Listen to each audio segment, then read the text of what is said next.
قبر کے 3 سوال۔ نبی کریم صلی اللہ تعالی علیہ وسلم نے ارشاد فرمایا ہے، جب قبر میں میت کو رکھا جاتا ہے تو مرنے والے کی کیفیت ایسی ہوتی ہے جیسے کوئی پانی میں ڈوب رہا ہو۔ وہ مدد کے لیے پکارتا ہے، مجھے بچاؤ، مجھے بچاؤ، مجھے کہاں اکیلا چھوڑ کر جا رہے ہو اس اندھیرے میں۔ اللہ اکبر۔ حضور صلی اللہ تعالی علیہ وسلم نے فرمایا ہے، جب قبر میں اسے دفنا کر لوگ وہاں سے چلے جاتے ہیں تو قبر میں 2 فرشتے آتے ہیں جن کا نام منکر نکیر ہوتا ہے۔ وہ آ کر مرنے والے کو اٹھاتے ہیں اور اس سے سوال کرتے ہیں۔ پہلا سوال، تمہارا رب کون ہے؟ من ربو کا۔ دوسرا سوال، تمہارا دین کیا ہے؟ من دینوں کا۔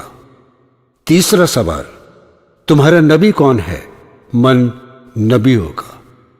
اگر مرنے والا نیک بندہ ہے تو وہ منکر نکیر فرشتوں کو صحیح جواب دیتا ہے، اور اگر مرنے والا گنہگار بندہ ہے تو وہ منکر نکیر فرشتوں کے سوالوں کے صحیح جواب نہیں دے پاتا۔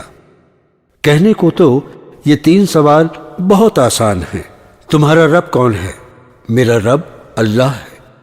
تمہارا دین کیا ہے؟ میرا دین اسلام ہے۔ تمہارا نبی کون ہے؟ میرے نبی اللہ کے محبوب حضرت محمد صلی اللہ تعالی علیہ وسلم ہے۔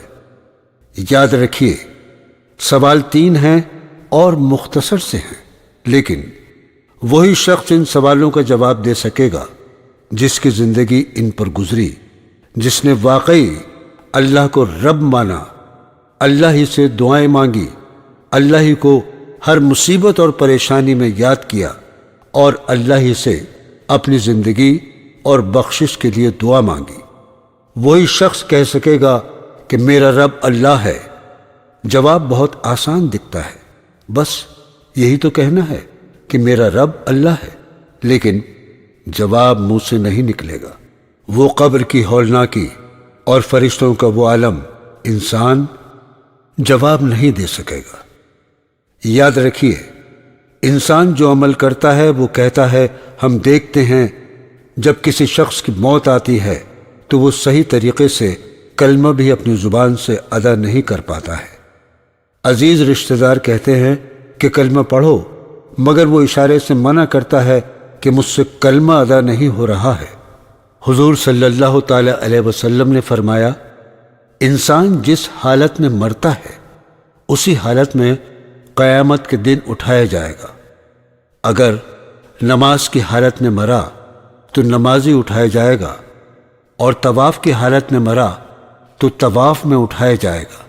جس نے واقعی اللہ کو رب مانا، اس کے ساتھ کسی کو شریک نہیں کیا، وہی کہہ سکے گا میرا رب اللہ ہے۔ باقی لوگ نہیں کہہ سکیں گے کہ یہ اتنا آسان نہیں ہے جتنا کہ لوگ سمجھتے ہیں۔ دوسرا سوال، تیرا دین کیا ہے؟ میرا دین اسلام ہے۔ لوگ اس سوال کو بھی بہت آسان سمجھتے ہیں، لیکن یہ وہی شخص کہہ سکے گا کہ میرا دین اسلام ہے جس نے واقعی میں شریعت کو نمونہ بنایا اور اس پر زندگی گزاری۔ وہی کہہ سکے گا میرا دین اسلام ہے۔ اب تیسرا سوال، تیرا نبی کون ہے؟ میرے نبی صلی اللہ تعالی علیہ وسلم ہے۔ اس سوال کا جواب بھی بہت آسان لگتا ہے، لیکن اس کا جواب وہی شخص دے سکے گا کہ میرے نبی صلی اللہ تعالی علیہ وسلم ہے جس نے حقیقت میں اپنی زندگی حضور صلی اللہ تعالی علیہ وسلم کی سنت پر گزاری۔ وہی اس سوال کا جواب دے سکے گا۔ باقی لوگوں کی زبان سے یہ الفاظ نہیں ادا ہو سکیں گے کہ حضور صلی اللہ تعالی علیہ وسلم میرے نبی ہیں۔ اب جس نے اپنی زندگی رسول اللہ صلی اللہ تعالی علیہ وسلم کو ہادی، اپنا رہبر اور اتباع کے لائق سمجھا، اور آپ صلی اللہ تعالی علیہ وسلم کی سنت پر عمل کیا اور تمام زندگی اسی پر گزاری اور اسی پر اس کا خاتمہ ہوا، تو وہی شخص ہے جو آسانی سے کہے گا کہ محمد صلی اللہ تعالی علیہ وسلم میرے نبی ہیں، اور گواہی دے گا اشہد ان لا الہ الا اللہ وحدہ لا شریک لہ واشہد ان محمدا عبدہ ورسولہ، یعنی میں گواہی دیتا ہوں کہ اللہ کے سوا کوئی معبود نہیں، وہ اکیلا ہے، اس کا کوئی شریک نہیں، اور میں گواہی دیتا ہوں کہ محمد صلی اللہ تعالی علیہ وسلم اللہ کے رسول ہیں۔ اللہ تعالی ہم سب کو قبر کے اندر پوچھے جانے والے سوالوں کے صحیح جواب دینے کی توفیق دے، آمین۔